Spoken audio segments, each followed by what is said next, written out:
Hello, everybody. Welcome to Telli Talks, where we talk about life, growth, relationships, and all things in between. This episode is sponsored by Classic Cat and A-Lab, and I have a very special guest with me today, director Daylight Supreme. Oh, so honored to be here. No, it's my pleasure. Yeah. Cheers to having you here, and cheers to your new movie coming out that I can't wait to hear about. Wow, that's beautiful. Okay, so for the people that don't know your journey, how did you get to where you are today? I loved movies as a little kid. I mean, I was raised in a household of four, a brother and two sisters, and I was the youngest. And different than you, you're the oldest. And but my mother would have me sit next to her, and I watched all the black and white movies, all the movies she grew up with, all the new movies, and at every weekend. I mean, that was my thing. And I grew up in Queens. I flew down today from New York to be on this incredible show and so many other things.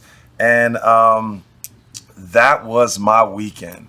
Was like, some of my friends used to even play me. They would get over on me. They'd be like, "Oh, I don't have any money to go," because they knew I was like, that's what I wanted to be. I like, don't worry about it, I got you. Let's go. Let's just go. We're gonna make it happen. Right. So from watching those films, and oddly enough, I always used to have dreams about movies.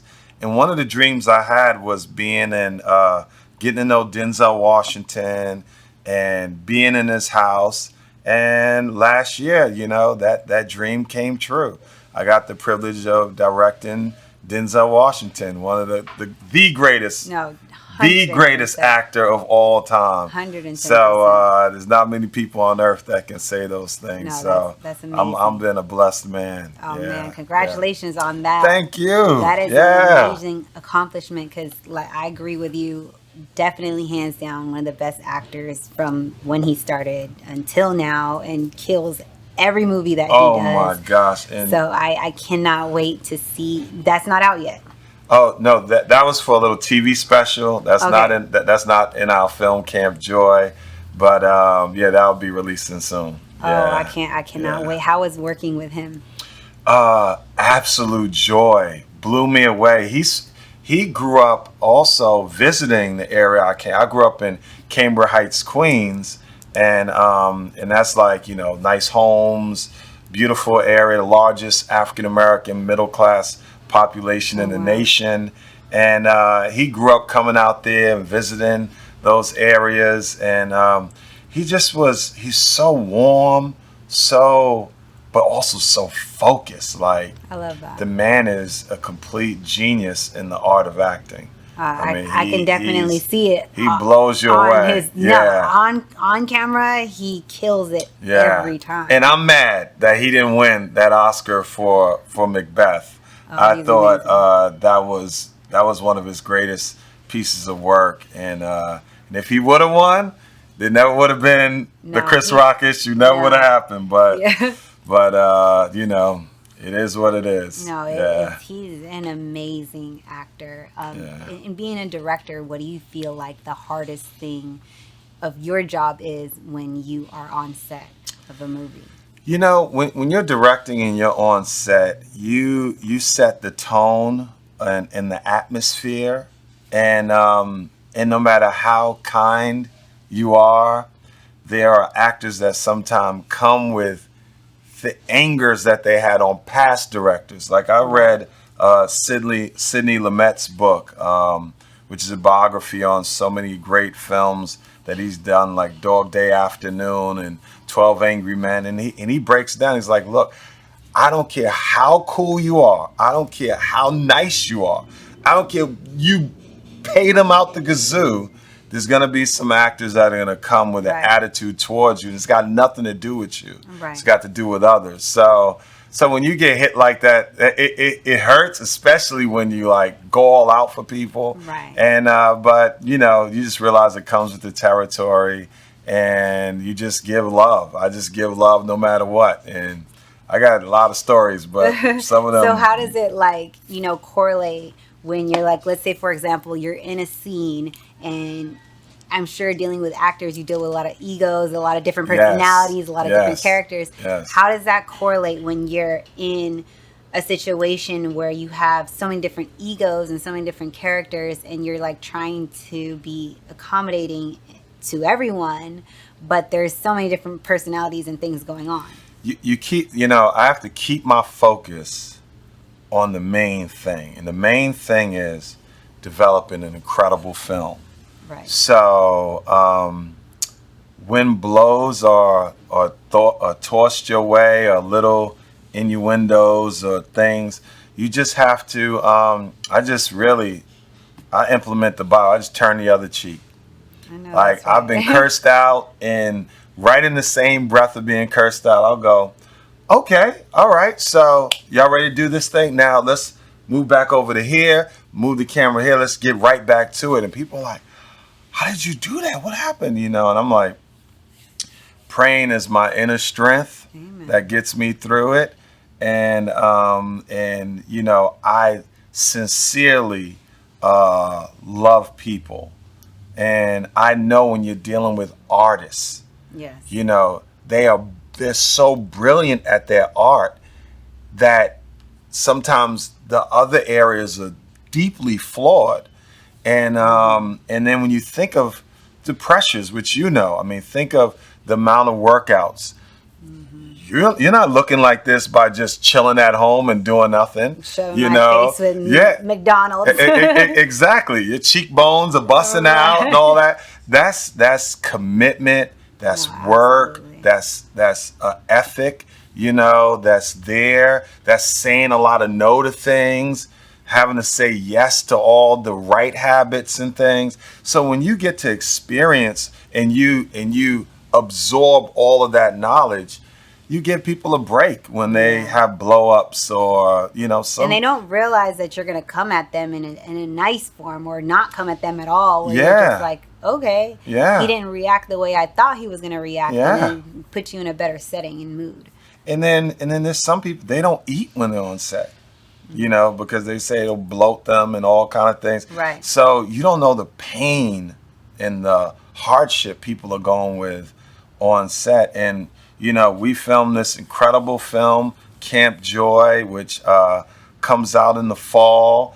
And I had to deal with 10 teenagers doing real stunts, kids running away from a bear, kids with a bear, a big grizzly. And, like a real bear. Yeah. Oh, yeah. I don't like to do CGI, my great executive producer, Sean Cradle, he's on set with us. We're there with a bear. We're there in the water. We had kids dive off a 65-foot cliff. What? We had to train them. What's the synopsis of the movie? You got to give me the synopsis, because now all I'm thinking of is like, where are these bears coming from? Yeah, so 10 kids from City Island in the Bronx. So City Island is this seafood island. It's like a hub in the Bronx. It's like New York's best kept secret. If you come to New York next time, you gotta go to City Island if you want authentic seafood. Okay, I love No place seafood is better. Okay. It's just one gigantic restaurant.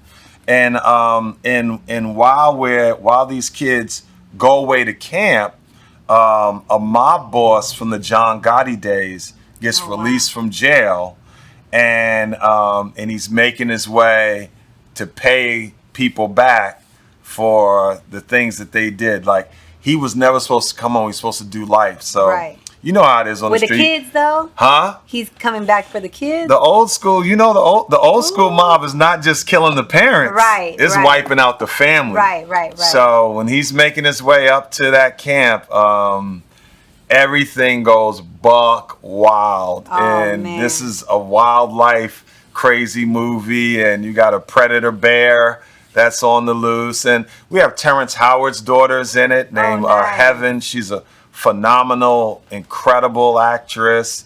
Vivica Fox is in it. Eric Roberts from The Dark Knight and many others. Julia Roberts' brother.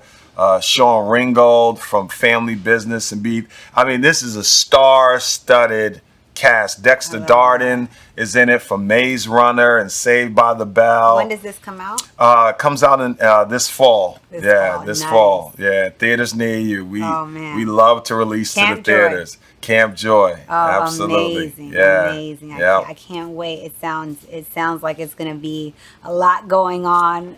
It's action packed. I cannot wait. And we deal with the real life things these kids are going through and struggling through. So one of my degrees in missiology, so I love to study, human behavior and cultures and things that people have experienced.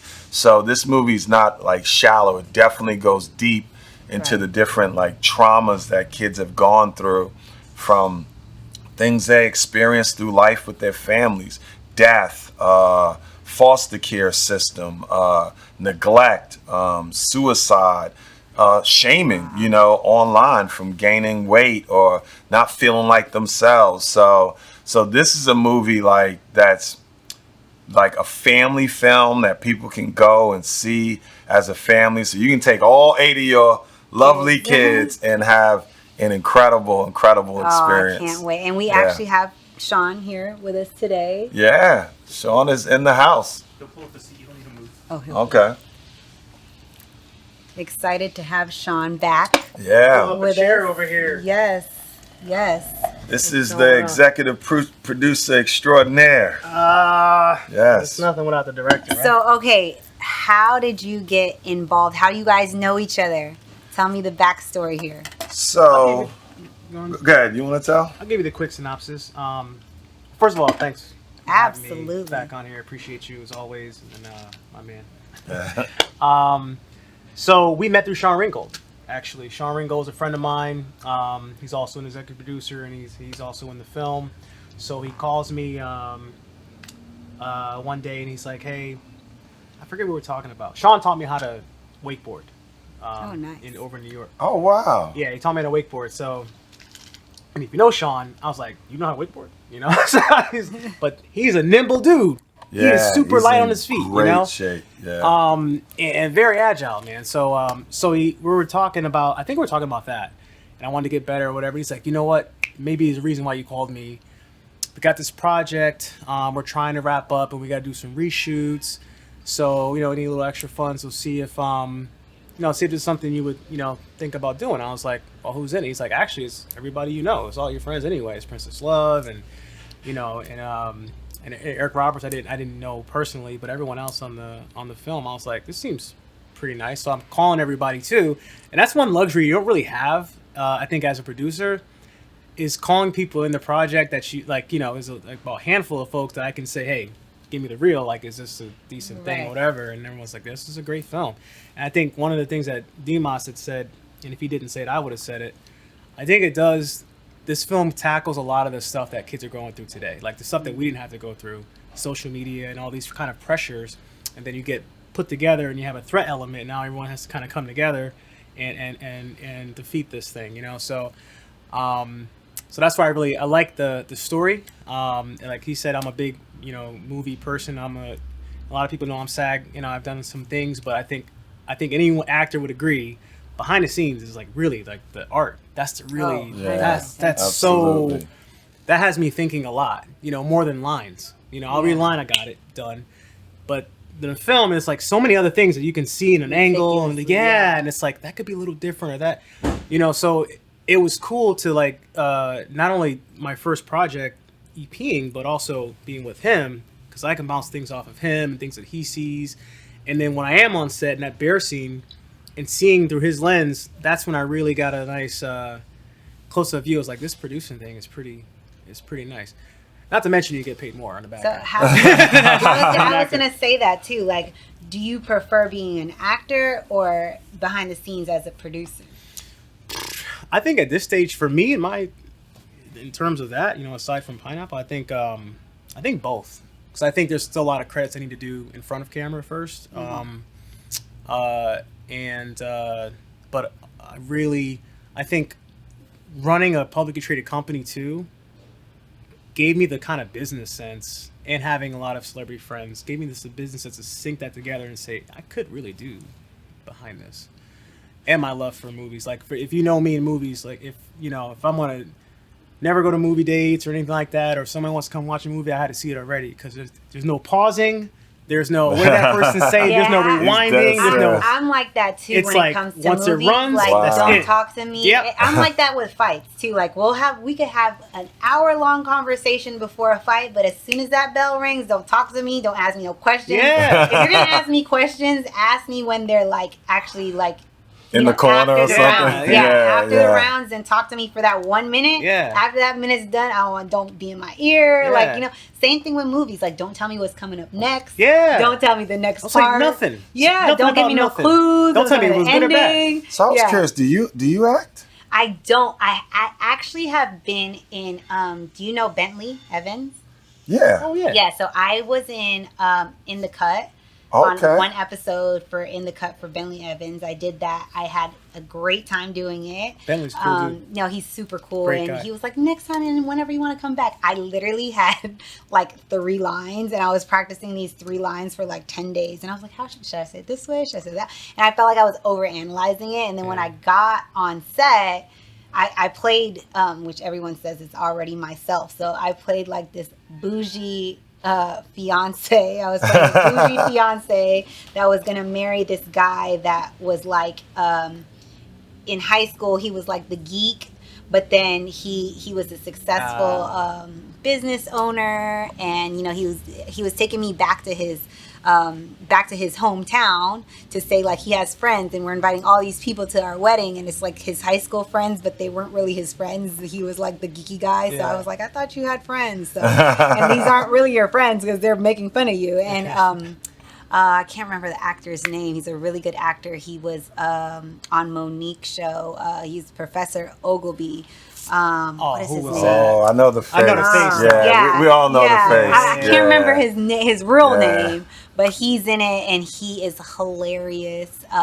It had some great actors, and Bentley, he's amazing. Yeah, great. Yeah, you could so see that you would do well in it. Yeah. I would love to do it again, and I'm Yeah. very like meticulous when it comes to acting. I like to focus and like to get deep into it, even though where it's like, okay, yeah, I could play that, and they were like, you killed it, and they all clapped for me, and I was just like, really? I got you're your biggest you're your biggest critic 1000%. at the end of the Should day. be. And I was like, okay, what am I gonna wear? Am I gonna wear something that's sexy? Am I gonna wear something that's kind of like I was, and they were like, it's, a couple, my girl that acts, I was like practicing with her, and she's like, girl, it's a couple of lines, relax, and I was like, no, but I don't want to look crazy, and I was just, I feel you.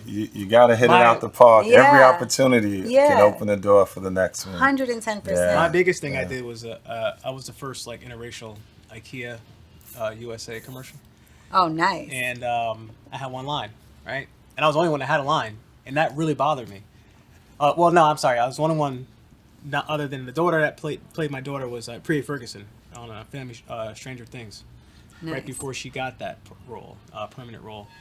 And I had to just tell her to come outside, and I was doing it. I did it like, I don't know, like 20 times. Wow. And the director was like, "You good?" I'm like, "Can we just, And this is my first SAG national commercial. Yeah. So, and it ran for 2 years. Yeah, it ran a long time. Wow. That was a good payday. That's no, definitely. Couldn't wait to go to a mailbox with that one. Yeah. But back to that, I want to give credit to, because at the time when Sean came in with that project and told me they needed these funds, I couldn't mobilize the funds that quick. So I reached out to a really good friend of mine and a good friend of his now. Yes.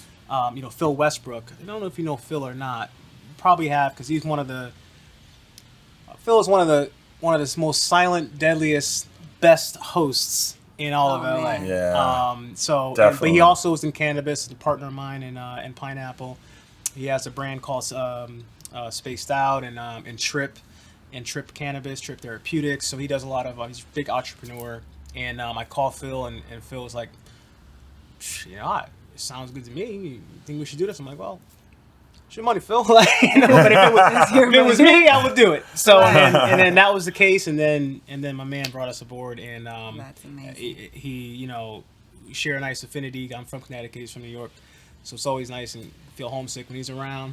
or when he says water, because that's why people make fun of me if I say water. I'm like, yeah, it's water. You know? Oh wow! Like, he says the same thing. So, but no, it's been, you know, amazing. His family is amazing. His daughters, his wife. When I went over, we shot that scene in the boat scene in a really cold night in New York. Oh man, yeah. We had to do a night. Fall. We had to do a winter shot as if it was summer. Yeah. Oh. We did it in the fall. Those. Yeah. And luckily enough, I was actually for Pineapple. I was speaking at a conference in New York, so you were there anyway. I was there anyway, but this man and his wife drove in like an hour and a half traffic and picked me up from the airport. Oh, that's so nice. And brought me to my hotel or whatever. We chopped it up in there, and then I met them. I met them on the night shoot after I did speaking. Yeah. Oh, so that's the cool stuff, man. It's like coming around folks that have a like mind, that do what you do. What you said earlier today, I heard you say is like you don't want to be the smartest person in the room. I hate that. Yeah. And it sucks because I just said it yesterday. You never learn anything. You don't. That's very true. So it's like he talks about film. I'm like, and plus he's tall as hell. So I'm like, you know, I'm like, I want to see, you know, I want to know what's going on here. So I've learned a lot, even just in the time. You know, if you're not learning, you're not growing. Like, it doesn't make sense. Let me do my first slate. That was cool. No, even with Mac, like my videographer, like, you know, just being in a different setting outside of where I used to be and just growing and just like, you know, I didn't even know what a slate was. Yeah. You know, he's like, okay, first slate, second slate. And I'm like, oh, we have slates now? Yeah. Like, you know, it's just like, usually I'm clapping us in, you know, so now we have slates. It's official now. Yeah. There's always so much to learn. I remember we were doing a movie called Emmanuel on the church shooting that happened in Charleston, South Carolina. And that really was one of the ones that helped really build my muscles for Camp Joy. And I remember we had a DP that was very stylish. So he did this kind of Rembrandt lighting. That's where you see the split face when you see that darker tone. Oh yeah, like almost like a silhouette. Yeah, it's like a Rembrandt style. And I remember I kept looking. I was like, "What's this guy doing?" I was like, "Dude, like, do you not see?" And then I remember he had to pull me. He was like, "Take a look from this camera," because this was like the top camera there is. And when you look through the camera, it was 100% different than what I was seeing with my natural eye. And I just fell in love with that new style. So you're always like growing and learning. And that project, Steph Curry was a part of it. Oh, nice. Viola Davis, Mariska Hargitay, and it's still 100 on Rotten Tomatoes. So it was the perfect documentary. Wow. And that helped me get, that really helped shoot my career. And then I'm producing with Denzel Washington called Chicago, America's Hidden War. Oh, wow. And that's a TV series, docu-series that'll be coming out right around the time of Christmas, because I'm sure you know all the killings in Chicago. Yeah. More people are killed in Chicago than casualties in Afghanistan and Iraq in the same time period. So our brothers and sisters are losing their lives at such a huge rate. And so I feel like part of Camp Joy, we even touch on those issues of loss, of dealing with death, even dealing with being in a drug family, you know, where Heaven Howard plays, you know, she's Eric Roberts' daughter in this mixed relationship, you know, which, you know, you're half Filipino, half black. Half black, yeah. From is it your father's Reginald Swift? No, that was my ex-husband. Oh, okay. My father is his name is Earl Reeves. Yeah. Earl Reeves. Yeah. Okay, so okay. I still kept my ex-husband's last name. Oh, okay, okay. Sorry to bring that up. My bad. No, I didn't know. Completely fine. Oh, okay. Completely fine. Right. Yeah. So it probably is on Google somewhere that says like Reginald's my dad, and my dad's like, that ain't it. I did read that. I was like, oh, okay. I kept my name after my divorce too. Yeah. I know that way. That's the only bad thing. Like when, like being a woman, it's like, you change your last name, right? But then it's like, what happens when you're not with this person anymore? You're not going to go back to your maiden name. And you then could, go but it's all such a those process, paperwork. though. I No. know. Yeah. I'm not doing it again. Like, it's like, and I feel like I already like became my brand. That's why I've cut all the Swifts out besides my Instagram. So it's been like Telli Talks, Telly Trains, Telly Travels. Everything is like just my first name now. So everything has been like, I cut off my last name because it's just so associated with, kind of like Tina Turner. Yeah. So it's like, you made your name, it's like, what are you going to do? Most people are not going to know the story. It just sounds so cool. I thought it was your family name, but it fits you. It does. It does fit your brand to the T. Thank you. I mean, like Telly Wilder sounds good too, though. Yeah. Telly Swift Wilder, whatever. Right? I just feel like it's now I don't know if he'll let me hyphenate my name now. Like, it'll be like Kim Kardashian West. Hell yeah. Kardashian. Why not? Right? It flows. Yeah, I think it totally flows. Telly Swift Wilder. It's like a whole. There you go.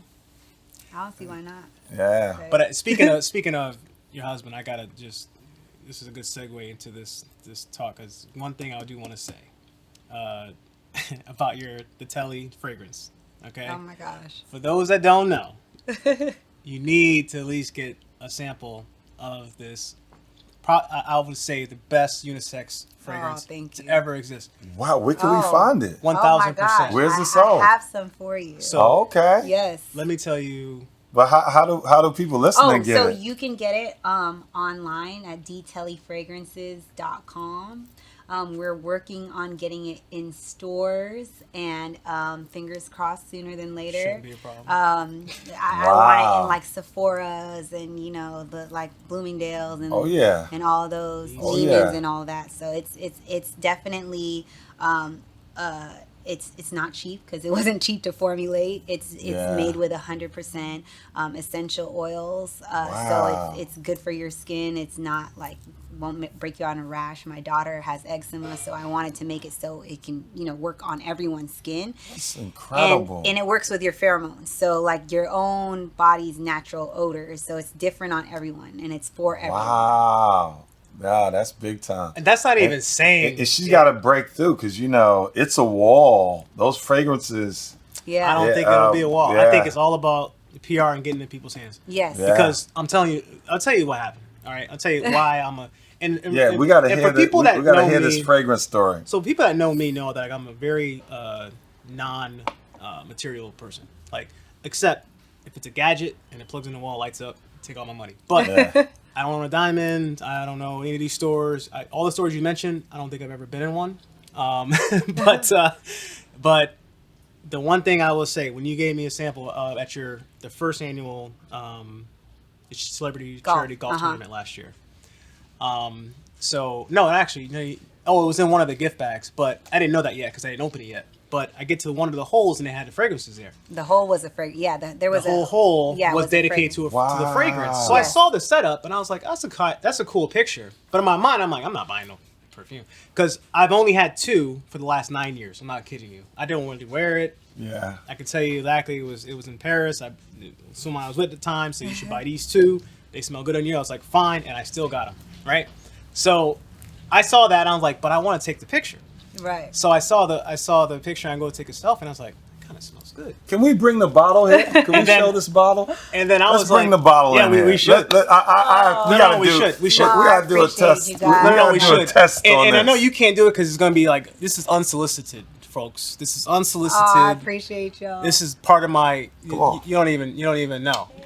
You don't even know. Okay, so this is our travel size. This is the travel size. Yeah, we have 2 sizes, and I have very bad OCD, so I wanted it to feel the way like it smells too. Like it's very like folks, if you feel it. Is soft, beautiful. Soft paper. I have a crazy attention to detail. Yeah, I'm so very you like come from the military.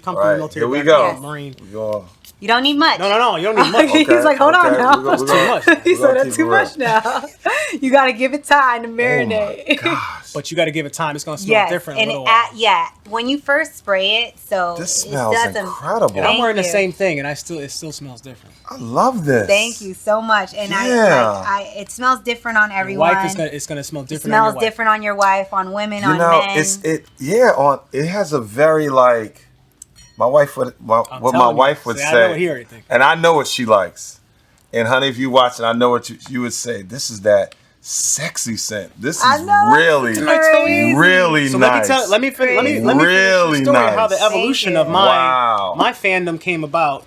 So I smell this stuff. I'm like, that actually smells good. And I'm like, is this for a man, woman, and person that had work in there? Whoever she Yes. was, amazing. I think her name started with an L. And We should have had this in our movie, Sean. I know we should have had all the product placement. You know, you guys have to do it at the premiere. I got you guys. Absolutely. All right, we'll that's do a it. really Yes. good. That's Let's a do good it. option. So I smelled it. And she's like, "Oh, it's from men and women." I was like, I was like, "Well, I'm gonna support. Let me grab one of these, right?" So I grab it, and then the next day I was doing something else. I think it was like something with Bobby Brown or something like that. I was going to something, and I was like, "Oh, let me try this out." So, and all the time I'm always scared with cologne, so I always do a little bit. Yeah. Yeah. Yeah, you don't need much. Hit a little bit. And I'm glad I did. Much. Hit a little bit, and I was like, all right. So I go out, and then everyone's like, "Hey, you smell great." And the one guy was like, "Hey, I don't go that way, but what is that? It smells kind of good." And then even in the car, I'm really- smelling myself. I'm like, This is a very smell. competitive scent. smell really Thank I'm you. serious. so Thank everywhere, you. I'm I travel a serious. lot, at least Yes. 6 planes a month, all over freaking world. Everywhere I go, men and women, I guarantee you, they've all like, "What does that smell?" And I would say, "What does it smell like to you?" And I always ask people, "What does it smell like to you?" And they're like, "God, it smells like sex." I'm like, exactly. Okay, I'm a- here's I'm a- here's my battle. Go ahead. Here's my battle with it, right? Everyone has a different description on how they perceive smell, right? So it's so much different that I've battled with selling a fragrance as opposed to selling like clothing or items or facial products or anything of that nature, because you could physically see clothes, you could physically see before and after of like beauty products, right? Yeah. With a fragrance, you have to smell it. It's like it's harder to sell a fragrance online than it is in person. Because Yeah. it's like if I tell you, oh, buy this fragrance, and you're a person that is not really into fragrances, you're going to be like, okay, well, what does it smell like on me? You know, like how does my body react to it? Am I going to like it? So it's easier. Like I've never encountered a person that doesn't like how it smells in person. But every time someone describes it, it's always like it smells rich. It smells luxurious. Luxurious. It smells like sex. It smells like money. It smells elegant. And I'm like, okay, but what does that actually smell like? You know what I'm saying? Yeah, it's hard like, to it's describe. It's hard to describe. I would say it smells like the best version of you. It's Yes. a very That's classy. really it, because it smells It's a different. very from classy Yes. scent. Like I normally wear Gucci, and Gucci at one time had this. It was a very masculine, So intense. scent one that I loved. I haven't been able to find it for a few years now, but this is like it reminds me of it. It's very, and maybe on a woman it smells different, but It's on me completely different. it has like a very strong. Like you walk in the room, it's like wow. Like you're the man. Yeah, Yeah. And I'm all about the wow the factor. woman. Yeah. If there's Or the not, woman. if there's not like a wow factor, what's Yeah. the point? Yeah, no, So absolutely. I think like I'm this telling is you did a great job Thank with you. this. I never Yeah, said this yeah. about no. And Thank like you she so said on much. record, this will be at the Camp Joy premiere. Yes. So we're Yes. excited about that in the fall. Yes. Yeah, I'm excited. yeah. I'm so glad you like it. And, Yeah. and that's kind of been like my thing of kind of how do I market something?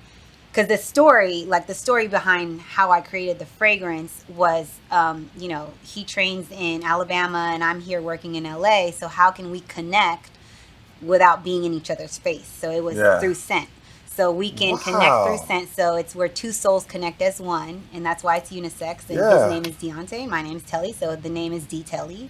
Oh, and everything is okay. just like through connection, and you connect with the scent with your own pheromones. So you're connecting with the scent within yourself.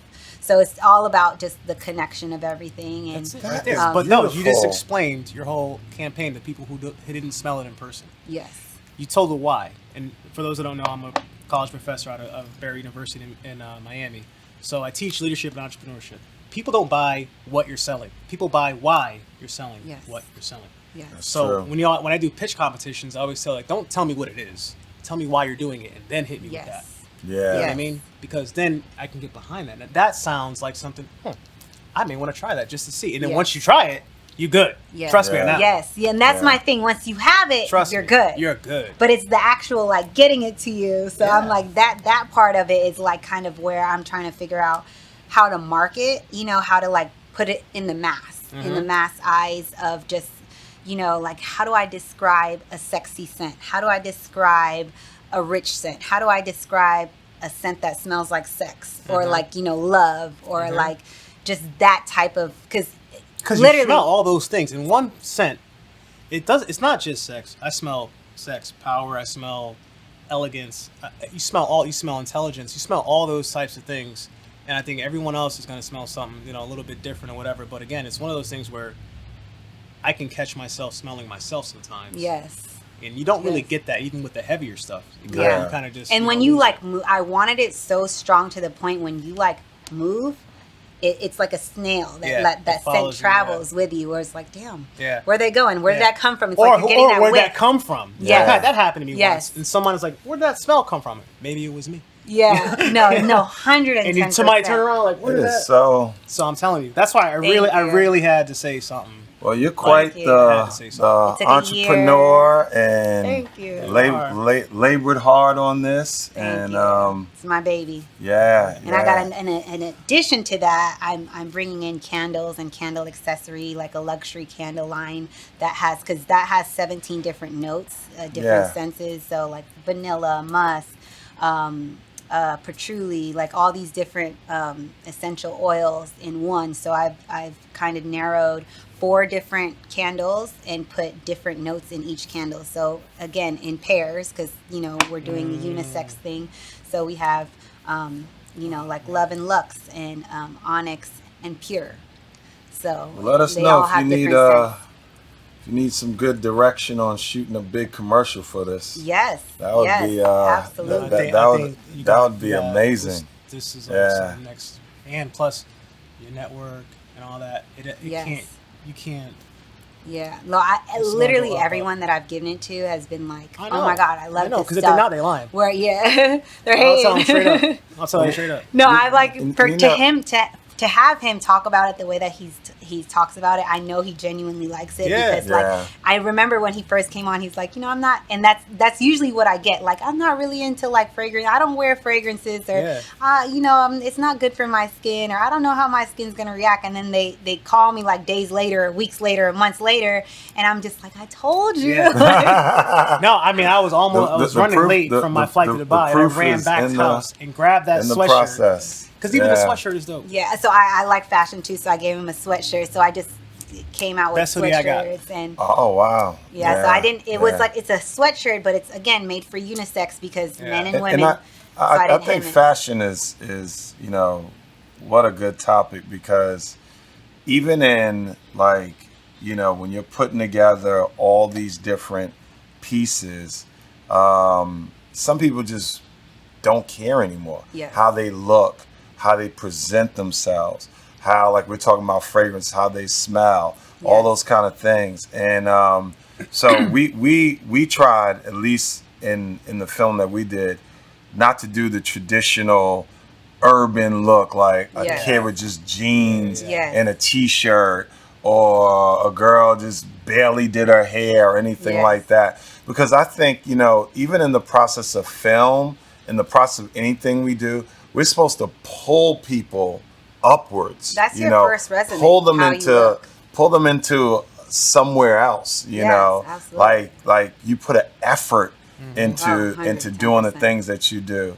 So and you could perceive that effort based off of what it is that you're doing. Absolutely. Yeah, and that's we have one scene where Terrence Howard's daughter is running down the street. But no one knows she's run down the street in a $7,000 dress. Oh, wow. You know, and as a person of color, when I look at films, you hardly get to see us taking our time. Yes. Watch most black movies. You'll see, well, not necessarily black movies, but with black characters, it's always quick, it's fast. But sometimes I notice when you see more of a predominantly white movie, they can have two people run across the field slowly and then come together and embrace and then have a moment in the field. So I feel like one of the big things as a filmmaker, one of our responsibilities is showing our people in their best light, showing people of color where we take time and focus in an area of excellence to show all that we can be, that we're more diverse than Pookie in the projects. We're more diverse than just, the same simple jobs everybody has to have every time. Like, he's a real estate guy. Oh, he's pro. No, I want people to see us in every aspect, all of our flavor, all of our color that we bring to the table, because we are absolutely blessed people on the planet. 110%. And but often they try to cover our shine too much from showing who we are and all of our beauty and texture. And look at our variety. At this table, we're closely probably the same skin tone, but the variety of texture and color and ethnicity and power is just so beautiful, to be able to see that. And I'm so grateful that, I was checking out, your podcast and what you do. And what I felt like your podcast, how it stands out from so many others, is there's so much variety. Yes. It is so much variety. It's not just one lane, but you are hitting on multiple topics that people can tap into and be able to do, And absolutely. I hope, I don't know how much time we have, but I want to also inspire others. Yes, that's the whole purpose of what I started a podcast in the first place, is to have people watch and perceive it in a sense of motivation and just inspiring. If they want to be an EP or a director, this is how you went about it, and this is what you did to get to the point of where you are today. That's why I always start on like your journey, and it might not have been the easiest journey of getting to where you are, but look where you are now. Correct. and how you got to where you are. And now you're working with Denzel Washington, and Sean is now EPing, and just different things, and just growing as a person in your craft and mastering your craft. And I just want people to learn from it, and I don't want it to be like a messy podcast or like a podcast with no type of merit to it. And I just want people to actually like learn from all different walks of life and all different trials and tribulations. If I could share some best practices, I'm clap for that real quick. I'm do some Nori shit. That was incredible. Shout out Nori. In this field, it's not a hobby for me. I study 3-4 hours just about every day in this field to know every area, from sound, from lighting, from learning what a leitmotif is when you hear the same rhythms throughout a certain song, diegetic sounds, non-diegetic sounds, where you hear the atmosphere that comes into the movie. Or you ever see when you're watching a show where somebody turns a dial and then the sound comes on, and then that sound transfers into 4 or 5 different scenes. These are all the things that we have to learn. These are all the things that we have to know. We have to know how to do a denouement where at the end of the movie, it flows into a beautiful wrap up. Which lens is gonna reflect our complexion the most, or our style, or to capture the beauty. Because I'm an artist. Deeper than just seeing the actual I love to see lens. Beauty. I love to lay out beautiful scenes where you're all inside of you and all the glory is just pulled in awe. If you're not watching a film and going, oh, look at that, the artistry behind it, yes. then you should do something else. And that's the biggest reason why I was saying, you don't want to watch a film and be on your phone the whole time. That's what I'm saying. I can't have bathroom breaks and like that, because when I watch, I'm not just receiving. I'm looking at the extras. I'm seeing what they're doing. I'm looking at the camera angles. Yes. I'm listening to the music, the scores. everything is playing in my head, not just the story that's in front of Yes, you. no, 110%. And this guy is brilliant because I remember like one of our first, like, you know, when you're going through the editing process of putting Camp Joy together, I remember he was like, hey, well, what about this? What about? I was so excited. I was like, yes, you want producers that are seriously focused in it and think about it and have played a part in understanding how the whole filmmaking process works. And, you know, I want to encourage people, maybe, you know, they're viewing right now. I find that a lot of people are addicted to doing short films. Yeah. You're going to meet millions of people here in Hollywood. It's like, yeah, I'm working on a short film.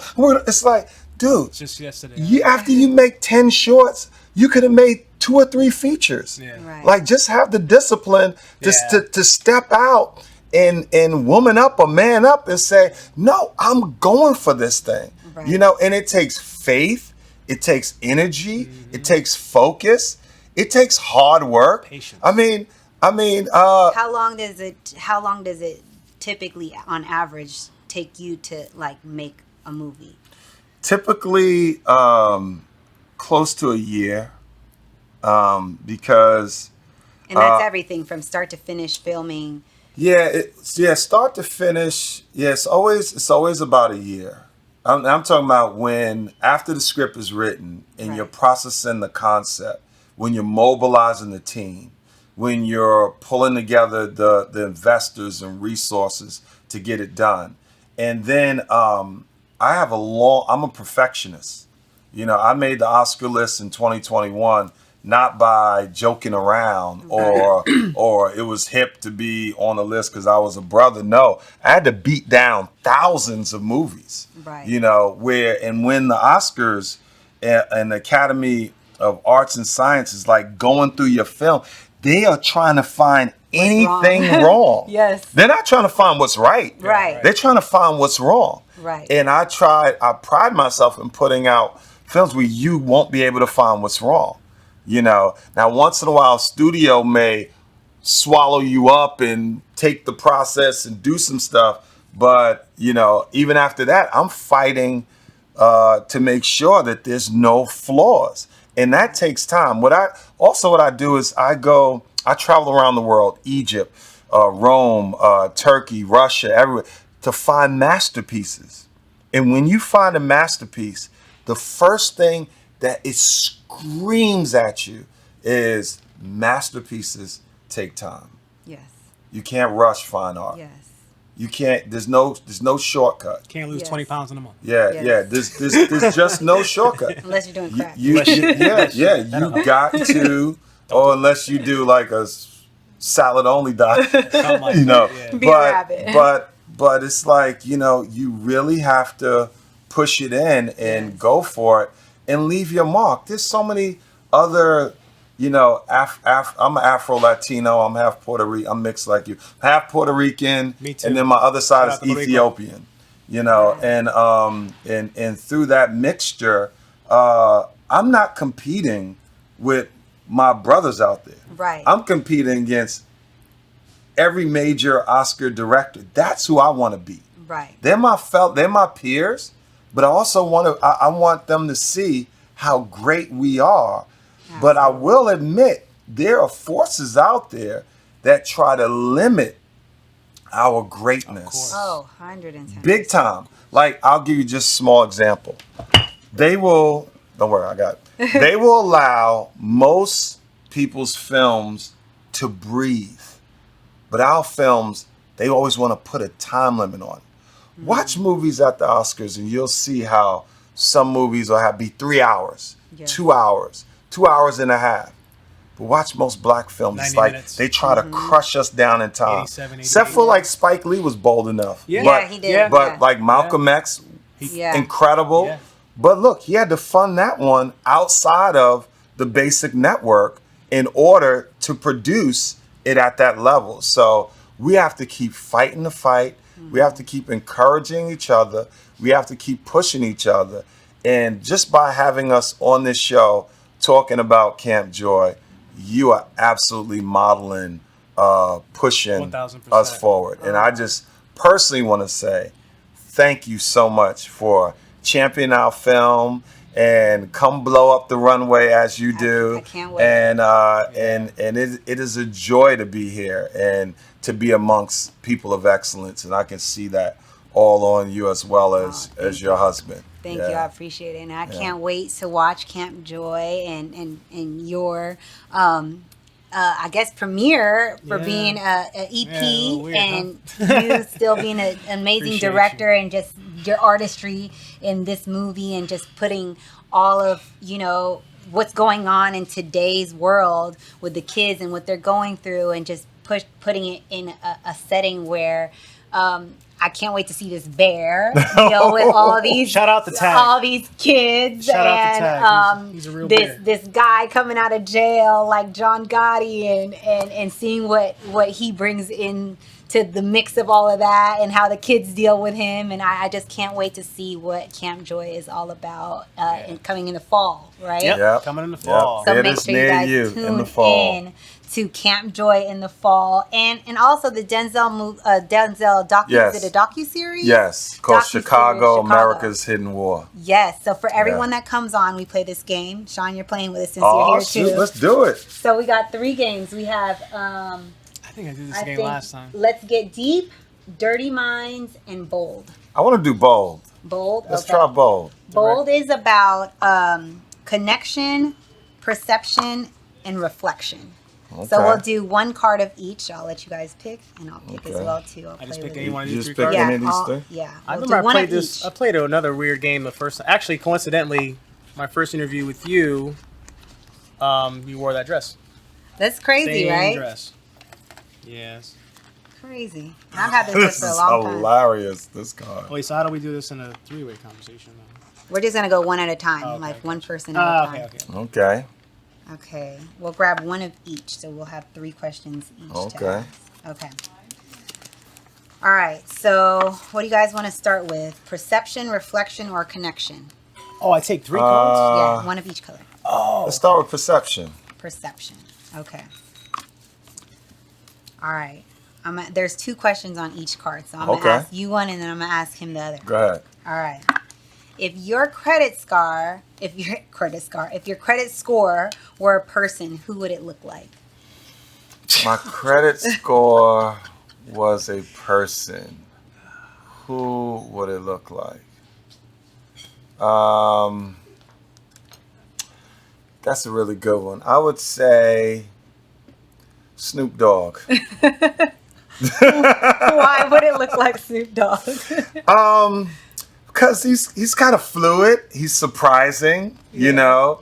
Sometimes he plays back like, yeah, I'm the S to the O. And other times he's just brilliant and says stuff. You're like, dude, you sure you from the hood? How did you just say that? Like, he can flip it and reverse it. Yes. And my credit score can flip it and reverse it. I know that's right.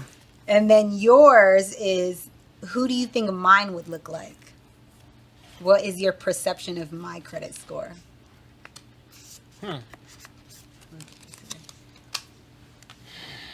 Don't embarrass me now. Honestly, it looks like you. I'll take it. Okay, it's on. Oh, yeah? Sure. Sean. Oh, you guys got to choose Perception. One of these? Perception. We're on perception. Okay. What do you think my red flags are? Oh. Wow. That's tough because I'm hard to get. I got that one easy. You do? Don't fuck up. I think that's a red flag for you. Do not mess up. I think that could be a big one. That's a red flag for you. You know what I would. You know Am what? I right or wrong? You're like that's the number 1 answer. This was Family Feud. The hard ding. Ding. Everyone I've ever known has said this. Even my mom's like, I don't want to. But it's not like It's not like It's kind of like this. My grandfather never raised his hand to a kid. I never heard I never heard him yell in my life. But that's the one person on this planet I would not want to disappoint. Yeah. Simply because I don't want to lose his disrespect. Yeah. So it's not like, Yeah, mine is a little different. From being around you, I think that you really, you have a high level of integrity, and I could tell if people were like fake or lying around you, that would could see hurt. that too. I could see that would hurt him. Yes, I like could some see people that. be like, "Oh, that person." I could see Sean is so big, Yes, you know, yes. that I could see that would wound you. Like, for real? Yeah, like person why would gonna you be do like that? Yeah. Dag, I you can know, see that too. yeah, and it would hurt me. Like, you know, some people if they get hurt, you can, Yeah, you their feel their empathy. Yeah, I could see that would be so For trifling. women too, when they go too hard on stuff, I'm like, why? Yeah. Yeah. Be yourself. Yeah, No, definitely. But you a good said one. something earlier too about being you don't want to be not only the smartest person in the room, but like you don't want to look like everyone else either. Yes. What are those shoes? And I was just trying to tell this story because I don't know fashion. Men's Warehouse, shout out, appreciate you guys. They always hook me up, but I don't know fashion or whatever really that well at all. And the shoes that men wear. Remember, I asked you. Wasn't I asking you What, this the question? moon boots? Something else? Something with boots. Yeah, that's right. One night. Oh, you're talking about the black and white ones you were telling me It's about. like black shoes. I don't know nothing All about these it. males, everyone has this. Black shoes. It's like it's leather. You wear them out everywhere, and there's like just a white sole. It's plain. Like the Balenciagas? That's what it is. It's a black. Like they that's look like it. socks? Almost. Yeah. Okay. Like everybody Oh, has that's these. you talking- Everybody yeah, does. I don't want You always see anything these shoes, everybody and has, somebody's yeah. like, "Oh, you're gonna get a pair." I'm like, "Why? Yeah, I'm For what? I'm straight." you can't see my shoes now, but they're crafted in Israel, handcrafted by hand. I've seen I gotta some have of stuff your- nobody else has. That's Him me. and Phil, actually. You Yeah, and Phil. You I guys love you that. gotta have that. I love that. But All the right. shades. What's though. another question you Shout got? out. All right, Get so better, buddy. are we going with connection or reflection? Let's do connection. Okay, connection. All right, what do you think my first impression of you was? Of me? Yes. Oh wow, that's a good one. Your husband's a boxer. I ain't trying to get in trouble here. I'm saying, right? You could. Well, you probably said, "Oh wow, he's really tall." What's he gonna say? I don't know, something like that. That would be my first. My first impression of you is I can't wait to hear your story because Sean only told me so much about you. So it was like my first time sitting down with you and just like how you got to where you are and just just learning your story and how you became who you are today. So that was kind of like. Well, I have a best-selling book called Street God, and you didn't hear that part of the story yet, but that's a whole nother project. And so that's a very deep story. Yeah, but I was one of the survivors of when the crack epidemic came. I became a kingpin drug dealer and controlled a large portion of North Carolina. And then in the midst of that, a brutal drug war broke out. 30 of my friends were killed. I've been shot at a lot. And in the midst of that, a hitman came to kill me. And I was caught. There was nowhere to go. And at that time, all I prayed to was Jesus. I said, "Jesus, would you help me? Otherwise, I'm dead." And every time he pulled the trigger, it would go clink. And he would try to click the gun again and go tink. And he would try to click it and tink. And by the power of a praying mother and the power of Jesus, no bullets came out of that gun, and I'm sitting here right now. Wow. And then from there, but I always was, I don't want to say on the podcast, always smart, but right after that, turned my life around, went into college, went to get a master's, and just took off in learning and knowledge and turning my ways around. Yeah. Wow. Yeah, but that's amazing. A lot of friends can't say the same. Yeah. Well, I got a question for you two. Okay. This one's a good one. I love to hear both of y'all because I know time is flying. Would you rather have an instant attraction to someone or one that starts platonically and builds over time? I'm taking platonic and over time. Because I feel like instant attractions only last for so long, and that person might just be physically attractive, but not like mentally attractive. Like I feel like you're gonna have to stimulate my mind more so than just my eyes, and because it's like there's people that are super attractive but then Once they they're open their boring, or they're like yeah, as soon as they open their mouth you're like, are you kidding me? Yeah. Or Yeah. like, you know, you could be like attracted to them and then all they want to do is watch ESPN all day, and it's like, okay, what are we doing besides watching sports, you know? Yeah. Or like whatever that might be, where it's like there's no deeper connection, and I want that deeper connection. That is brilliant. My wife had to be my best friend first. Have to. Yeah. Have to. Sean, Repeat the question. would you rather go for the instant attraction or the platonic relationship that builds up over time? Oh, that's like that question is because instant attraction. What does that mean though? It doesn't say it's a physical attraction, because I can be instantly connected to someone by a conversation I'm having by just meeting them. That is true. I think it's more. So I've it's kind of like swept off your feet in that you ever see somebody yeah. when you Somebody lose your mind, Yeah, like, yeah. and you're Yeah, just yeah. Lights up a room. you like Yeah. can marry that person in a month Yeah. without even like getting to know them. That does happen, Yeah. That does Yeah. happen. and then you get to know them You're after. Like, oh, hell no. What was Yeah, I so thinking? in that context, yeah, I go platonic. That's an easy one. Yeah, Yeah, that's an easy one. What you well- got for us, question-wise? yeah. All right. The two of us Connection. can answer. Connection. Mm-hmm.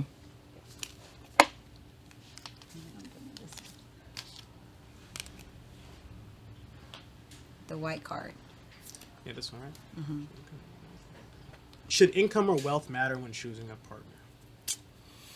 Should income or wealth matter when This- choosing a partner? You want You to want me go to go? first? Yeah, you go I first. say absolutely. They have to have some type of. They don't have to be wealthy. They don't have to be rich, but they have to have some type of ambition to be wanting to work or have a job. Because like, I got kids, so I can't have someone I'm taking care of as well as the kids that I'm taking care True. of as well. So again, they don't have to be like a multi-billionaire. They just have to have like a job. You know, like you have to be working, you know, Very so wisely like you have to said. have a income. You don't have to have the biggest income, but you have to have a income, because like I got a lot to feed. So I can't be taking care of you and everyone else and myself and my work and my things that I got to take care of. Right. So you got to do something Yeah, love with your don't pay the life. bills. Yeah. Yeah, You would- got to do something. I would totally agree with Telly on that one, because I think I believe there's a level of equally yoked. That means like there has to we have to be able to relate. Yeah. You know, we have to be able to, you know, someone that I'm with, we have to be able to think and plan and act and move and do stuff. And if you have like no income or nothing to show of a past history of great efforts, like you may have a past history of, Right. hey, I was doing this, I was doing that, I'm doing it. And I And now fell. at this Yeah, point, yeah. right now, you meeting me in that in between, I Right. can work with that. No, That's fine. 110%. But if there's no past track record, Yeah. and no looking forward, then you just ain't the person for me. Right. You know, 110% and agree. I think there's somebody out there that's more. Yeah, there's some people better that for don't you. want a person that they're with to work, you know? Yeah. But it's like, I just don't feel like it's comfortable for me to be like, hey, babe, can I get money for my nails? If I want to get my nails done, I'm going to go get my nails done with or without you. Right. You know what I'm You gonna see saying? 'em when I'm Yeah, done. like I'm going to get it done. I got that So done too. it's like, you know, I just feel like you have to take care of yourself. You're grown, you know, like we could take care of each other, but you got to do something for yourself. Like, you know, and you sleep better at night when you do something for Yeah. yourself. And shout out to the mothers that stay home, that even though they're not doing an actual what would be out in the workforce, That's still a job. they are grooming Yes. and sharpening and pouring into their kids, which is absolutely a significant work. But Yes. even most of them have stepped away by choice, because Yes. there's enough income that they can focus in. You know, there's different stages as you. Yeah, I mean, absolutely. 8 kids. I mean, wow. I mean, just even whatever role that plays, that's significant. You know, but that was normal Yeah. You know, people probably say 8 kids like, oh my God. But if you went back in the 70s and 80s, and even the 60s, that wasn't a shock. That was normal. We have now become like so conservative and so honestly more European thinking wise that we're like, oh my gosh, I just want a job. I'm not gonna have a kid until I'm 30, Yeah. or I'm not gonna. That was not the case before. It was as many as you could have, And as many as you could take care of. which was, you know, a beautiful thing too. You know, all of it is beautiful. Yeah. The short answer for me is no, because I'm reading it as should it matter when choosing, not whether they have a job or not. I think it's a matter of what level they are. Mm-hmm. That's how I'm taking the question. Yeah. In that regard, no, I don't care. Yeah. I think it's easier also too, like for a man to be more accepting to Absolutely to a woman not working, and then like a woman not equal. It's very true. It's very true. Yeah, like I feel like, you know, you can go out and be like, oh, okay, I don't care if she's working or not, but me having the responsibilities that I'm like, I want him to work because if I'm working, you need to be working. Right. The provider role is very real. I don't care how society changes. 110%. There is even one of the most profound things, and this is just a short little story. There's a powerful sociological book called Tally's Corner, and they did a study on men from DC, which was interesting. I know one of your guests was from DC, maybe a podcast or two before, and one of the things that it said was they studied these guys on the corner. Men are born to produce something, you know. That's why it's fitting to be a producer like you are, Sean, or so forth. But if we don't produce, do you know what all the men on the corner started producing? Kids. And they say, yeah, I got to. And they wanted to show the evidence. See that girl over there? Yeah, you see, she got my baby. And so-and-so over there, she got my baby. Yeah. So if you're not producing in society in a high level, fruitful way, you're going to produce something still, even if it's in a non-productive way or in a harmful way. But men have to produce. And there are certain characteristics of women that are undeniable of managing and structure and how women can put things in order. It blows. We are, I think, at our highest height when we're connected. You know, when we are really building together. It is unbelievable. It's I agree. I know I'm much better for having my wife in my life. I would not be who I am without her, because she pushes me, she motivates me, she challenges me, she presses me to higher heights even when I don't see it, you know. And I think that is so key in any relationship. Who you're with should be challenging you or making you dream bigger dreams than you would on your own. Absolutely. Yeah. And I'm going to end off with that, because that is a great way to end the They segment. gotta send me right to the bar. Yes. Tell everyone where they can find you guys. Yes. Go to Camp Joy the Movie on Instagram, Camp Joy the Movie, and come on out and see it in the fall. And Director Daylight Supreme, honored to be here on Telly Talks. And where can they find you, Sean? I am Sean Cradle, ShawnCredle, on Instagram and every other platform. Also, Pineapple Express Hollywood. Absolutely. Yes. Come by, corner of Hollywood and Vine, people, 10 to 10 every single day. And I'd be remiss if I didn't shout out my brother Jamie Foxx. Get better, keep continuing to get stronger. Yes. We got you. You know I'm holding you down with these glasses, right? Absolutely. And that is it for Telly Talks.